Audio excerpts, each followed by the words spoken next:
ಕಾಂಗ್ರೆಸ್ನಲ್ಲಿ ಸಿಎಂ ರೇಸ್ಗೆ ಮತ್ತೊಬ್ಬ ನಾಯಕನ ಎಂಟ್ರಿ ಆಗಿದೆ. ಒಂದಲ್ಲ ಒಂದು ದಿನ ನಾನು ಮುಖ್ಯಮಂತ್ರಿ ಆಗೇ ಆಗ್ತೀನಿ ಅಂತ ಮತ್ತೋರ್ವ ಕಾಂಗ್ರೆಸ್ ನಾಯಕ ಈಗ ಹೇಳಿಕೆಯನ್ನ ನೀಡಿದ್ದಾರೆ.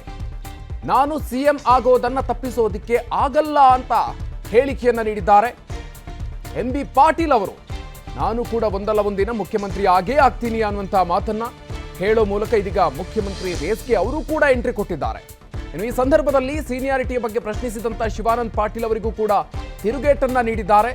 ಕಾಂಗ್ರೆಸ್ನಲ್ಲಿ ನಾನೇ ಸೀನಿಯರ್ ಅಂತ ಎಂ.ಬಿ. ಪಾಟೀಲ್ ಹೇಳಿದ್ದಾರೆ. ವಿಜಯಪುರದಿಂದ ಯಾರಾದರೂ ಸಿಎಂ ಆದ್ರೆ ಅದು ನಾನೇ ಅಂತ ಹೇಳಿದ್ದಾರೆ. ಶಿವಾನಂದ ಪಾಟೀಲ್ ಬೇರೆ ಪಕ್ಷದಿಂದ ಬಂದವರು ಅಂತ ಕೂಡ ಈ ಸಂದರ್ಭದಲ್ಲಿ ಅವರಿಗೆ ತಿರುಗೇಟನ್ನು ಕೊಟ್ಟಿದ್ದಾರೆ ಎಂ.ಬಿ. ಪಾಟೀಲ್ ಅವರು.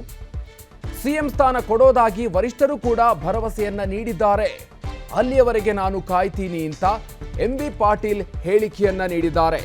ವರಿಷ್ಠರು ಕೂಡ ಭರವಸೆಯನ್ನ ನೀಡಿದ್ದಾರೆ, ಮುಖ್ಯಮಂತ್ರಿ ಸ್ಥಾನವನ್ನ ಕೊಡೋದಾಗಿ ಅನ್ನುವಂತಹ ಮಾತನ್ನು ಎಂ.ಬಿ. ಪಾಟೀಲ್ ಅವರು ಹೇಳಿರೋದು ಈಗ ಸಾಕಷ್ಟು ಕುತೂಹಲವನ್ನ ಮೂಡಿಸಿದೆ.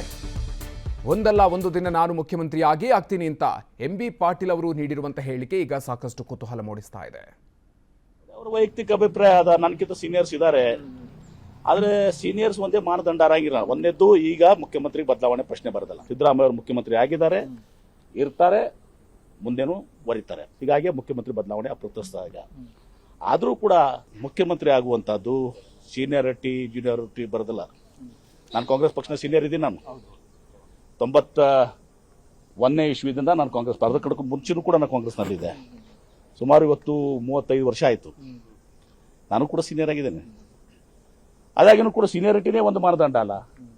ಇವಾಗ ತಗೊಳ್ಳಿ, ಶರದ್ ಪವಾರ್ ಅವರು ಮಹಾರಾಷ್ಟ್ರದಲ್ಲಿ 38 ವರ್ಷಕ್ಕೆ ಮುಖ್ಯಮಂತ್ರಿ ಆಗಿದ್ರು. ಅಲ್ಲಿ ಸೀನಿಯರ್ಸ್ ಇರಲಿಲ್ವಾ?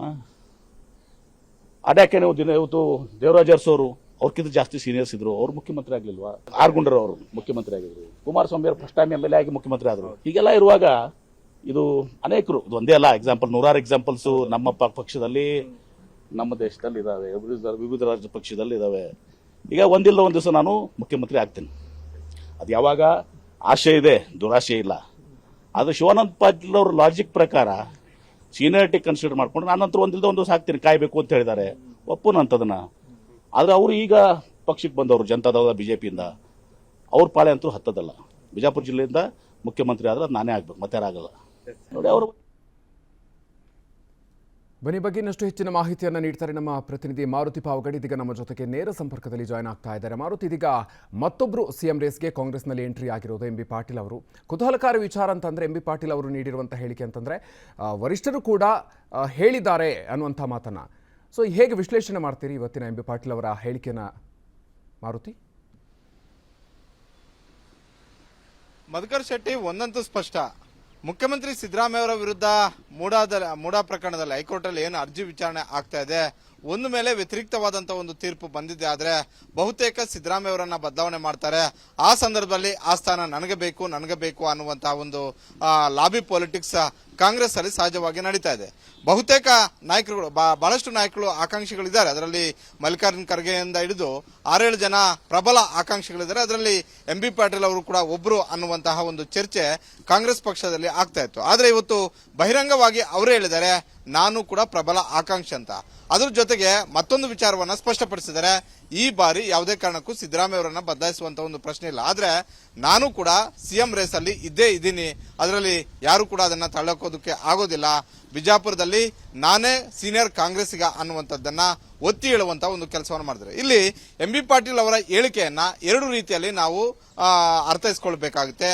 ಒಂದು, ಸೀನಿಯಾರಿಟಿ ಮೇಲೆ ಕ್ಲೇಮ್ ಮಾಡ್ತಾ ಇರುವಂತಹ ಅದು ಮಲ್ಲಿಕಾರ್ಜುನ್ ಖರ್ಗೆ ಅವರಾಗಿರ್ಬೋದು, ಪರಮೇಶ್ವರ್ ಅವರಾಗಿರ್ಬೋದು, ಎಚ್.ಕೆ. ಪಾಟೀಲ್ ಅವರಾಗಿರ್ಬೋದು, ಡಿ.ಕೆ. ಶಿವಕುಮಾರ್ ಅವರಾಗಿರ್ಬೋದು, ಸತೀಶ್ ಜಾರಕಿಹೊಳಿ ಅವರಾಗಿರ್ಬೋದು, ಇವರೆಲ್ಲರಿಗೂ ಕೂಡ ಚೆಕ್ಮೇಟ್ ಕೊಡುವಂತಹ ಒಂದು ರೀತಿಯಲ್ಲಿ ಎಂ.ಬಿ. ಪಾಟೀಲ್ ಅವರ ಒಂದು ಹೇಳಿಕೆ ಇದೆ. ಅವರು ಶಿವಾನಂದ ಪಾಟೀಲ್ ಅವರಿಗೆ ಆ ಹೇಳಿಕೆಯನ್ನ ಹೇಳಿದ್ರು ಕೂಡ ಅವರ ನೇರವಾದಂತಹ ಒಂದು ಮಾತಿನ ಏಟು ಈ ನಾಯಕರಿಗೆ, ಹಿರಿಯ ನಾಯಕರಿಗೆ ಇದ್ದಂತೆ ಕಾಣಿಸ್ತಾ ಇದೆ. ಇಲ್ಲಿ ಸೀನಿಯಾರಿಟಿ ಮುಖ್ಯ ಆಗೋದಿಲ್ಲ, ಪಕ್ಷಕ್ಕೆ ಕೊಟ್ಟಂತಹ ಒಂದು ಕೊಡುಗೆ ಮುಖ್ಯ ಆಗುತ್ತೆ. ಹೀಗಾಗಿ ನಾನು ಕೂಡ ರೇಸಲ್ಲಿ ಇದ್ದೀನಿ ಅನ್ನುವಂತ ಒಂದು ಸಂದೇಶ. ಇನ್ನು ಅದೇ ರೀತಿಯಾಗಿ ಬಿಜಾಪುರ ಜಿಲ್ಲೆಯಲ್ಲಿ ಒಂದೇ ಪಕ್ಷದಲ್ಲಿದ್ದರೂ ಕೂಡ ಹಾವು ಮುಂಗಿಸಿ ರಾಜಕಾರಣ ಏನಿದೆ ಎಂ.ಬಿ. ಪಾಟೀಲ್ ಮತ್ತೆ ಶಿವಾನಂದ ಪಾಟೀಲ್ ಅವರ ನಡುವೆ ಅದು ಮುಂದುವರಿತಾ ಇದೆ. ಇವತ್ತು ಕೂಡ ಮುಂದುವರಿದಿದೆ, ಹಿಂದೆನೂ ಕೂಡ ಇತ್ತು, ಇವತ್ತು ಇದೆ, ಮುಂದೆನೂ ಕೂಡ ಮುಂದುವರಿಯುತ್ತೆ ಅನ್ನುವಂತಹ ಒಂದು ರೀತಿಯಲ್ಲಿ ಅವರ ಹೇಳಿಕೆ ಇರುವಂತದ್ದು. ಶಿವಾನಂದ ಪಾಟೀಲ್ ಅವರು ಜನತಾ ಪರಿವಾರದಿಂದ ಬಂದಿದ್ದವರು, ಅದರಲ್ಲಿ ಯಾವುದೇ ಅನುಮಾನ ಇಲ್ಲ. ಆದ್ರೆ ಅವರು ಕಾಂಗ್ರೆಸ್ಗೆ ಬಂದು ಈಗ ಕಾಂಗ್ರೆಸ್ ಅಲ್ಲಿ ಇದು 3ನೇ ಬಾರಿ ಶಾಸಕರಾಗಿದ್ದಾರೆ, 2ನೇ ಬಾರಿ ಸಚಿವರಾಗಿ ಕೆಲಸ ಮಾಡ್ತಾ ಇದ್ದಾರೆ.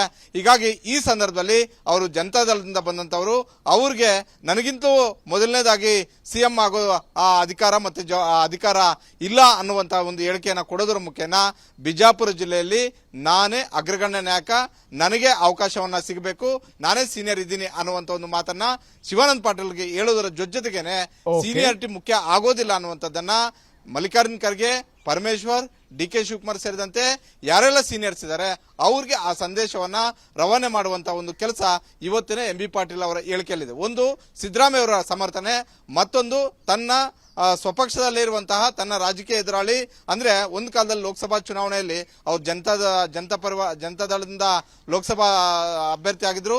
ಆ ಸಂದರ್ಭದಲ್ಲಿ ಕಾಂಗ್ರೆಸ್ ಅಲ್ಲಿ ಎಂ ಬಿ ಪಾಟೀಲ್ ಅವರು ಅಭ್ಯರ್ಥಿ ಆಗಿದ್ರು. ಅವತ್ತಿನಿಂದಲೂ ಕೂಡ ಇವರಿಬ್ಬರ ನಡುವಿನ ರಾಜಕೀಯ ಕಂದಕ ಅದೇ ರೀತಿ ಮುಂದುವರೆದಿದೆ. ಅವರು ಜನತಾ ದಳ ಬಿಟ್ಟು ಕಾಂಗ್ರೆಸ್ಗೆ ಬಂದ್ರು ಕೂಡ ಆ ಸಮಸ್ಯೆ ಬಗೆಹರಿದಂತೆ ಕಾಣಿಸ್ತಾ ಇಲ್ಲ. ಹೀಗಾಗಿ ಶಿವಾನಂದ ಪಾಟೀಲ್ಗೂ ಕೂಡ ಒಂದು ಎಚ್ಚರಿಕೆ ಸಂದೇಶ. ಅದೇ ರೀತಿ ಸೀನಿಯರ್ ಕಾಂಗ್ರೆಸ್ಗರೇನಿದ್ದಾರೆ, ಸಿದ್ದರಾಮಯ್ಯ ಅವರಿಗೆ ಆ ಸ್ಥಾನ ತಪ್ಪಿದ್ದೇ ಆದ್ರೆ ನಮಗೆ ಅವಕಾಶ ಸಿಗುತ್ತೆ ಅಂತ ಅವ್ರಿಗೂ ಕೂಡ ಒಂದು ಸಂದೇಶವನ್ನ ರವಾನೆ ಮಾಡುವಂತ ಒಂದು ಹೇಳಿಕೆ ಇವತ್ತಿನ ಒಂದು ಎಂ ಬಿ ಪಾಟೀಲ್ ಹೇಳಿಕೆ ಅಂತಾನೆ ಅರ್ಥೈಸಬಹುದು. ಮಧುಕರ್ ಶೆಟ್ಟಿ. Thank you Maruti Pavagada. ಅನುಕ್ಷಣದ ಸುದ್ದಿಗಳಿಗಾಗಿ Vistara news YouTube channel subscribe ಮಾಡಿ. ಹೊಸ ಸುದ್ದಿಗಳ ನೋಟಿಫಿಕೇಶನ್ಗಾಗಿ ಬೆಲ್ ಐಕಾನ್ ಕ್ಲಿಕ್ ಮಾಡಿ.